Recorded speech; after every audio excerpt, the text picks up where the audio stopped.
இந்த இன்ட்ரெஸ்டிங்கான சின்ன செஷனில் எக்ஸ்பைரி ஆகிற சினாரியோஸையும் எக்ஸ்பைரி ஆனால் அது எப்படி மேனேஜ் பண்ணணும், எப்படி ரினியூ பண்ணணுன்றதையும் நம்ம பார்க்கலாம்.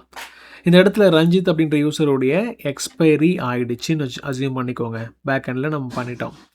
இவர் லாகின் பண்ணும்பொழுது என்ன நடக்கும் அப்படின்னா, எக்ஸ்பைரி ஆகிடுச்சுன்றது அப்ளிகேஷன் புரிஞ்சுக்கிட்டு ரினியூ பண்ணுறதுக்கு இவரை புஷ் பண்ணணும். பார்த்தீங்களா, ஓப்பன் ஆகும் பொழுது ஓப்பன் ஆகுது, பட் ரினியூ பண்ணுறதுக்கு சொல்லுது எக்ஸ்பைரி ஆகிடுச்சு, இதெல்லாம் பிளான்ஸு ரினியூ பண்ணுங்கன்னு சொல்லுது. நான் என்ன பண்ணுறேன், ஸ்கிப் பண்ணுறேன் அப்படின்னா என்னால் அப்ளிகேஷன்ஸை பார்க்க முடியும், எல்லாமே ஒர்க் ஆகும், பட் டைப் பண்ண முடியாது. ஸோ டைப் பண்ணுறதுக்கு ரினியூ பண்ணுறதுக்கு ட்ரை பண்ணணும். ஒன்று இந்த இடத்த கிளிக் பண்ணி நீங்கள் ரினியூ பண்ணலாம், இல்லைனா ப்ராப்பராக சப்ஸ்கிரிப்ஷனில் போய்ட்டு ரினியூ நம்ம கிளிக் பண்ணியிருக்கோம். உங்களுடைய பேசிக் டீட்டெயில் கொடுக்கணும், ஃபோன் நம்பர்லாம் கேட்கும், அதெல்லாம் கொடுத்துருங்க. தென் உங்களுடைய யூபிஐ பேமெண்ட்டையும் நீங்கள் பண்ணலாம். நான் டம்மியாக உங்களுக்கு பேமெண்ட் பண்ணி காமிக்கிறேன். ஸ்கேன் பண்ணிட்டேன். ஸ்கேனரில் வந்து இந்த அமௌண்ட் லோட் ஆகிடுச்சு.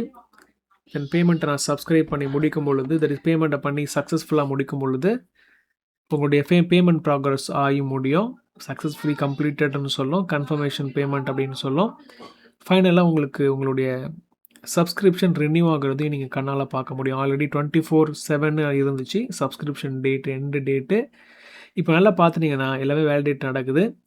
இந்த இடத்துல 24/7 அப்படின்றது லோட் ஆகி 25/8ன்னு மாறுறதை நீங்கள் பார்த்தீங்க. இப்போ பார்த்தீங்கன்னா நல்லா டைப் பண்ண முடியுது. இந்த மாதிரி நீங்கள் உங்களுடைய சப்ஸ்கிரிப்ஷனை ப்ராப்பராக ரினியூ பண்ணிக்கலாம். ஏதாவது ப்ராப்ளம் இருக்குது அப்படின்னா டெஃபினெட்லி என்கிட்ட நீங்கள் பிங் பண்ணி கேட்கலாம். நான் உங்களுக்கு சப்போர்ட் பண்ணுறதுக்கு முயற்சி பண்ணுவேன். தேங்க்யூ.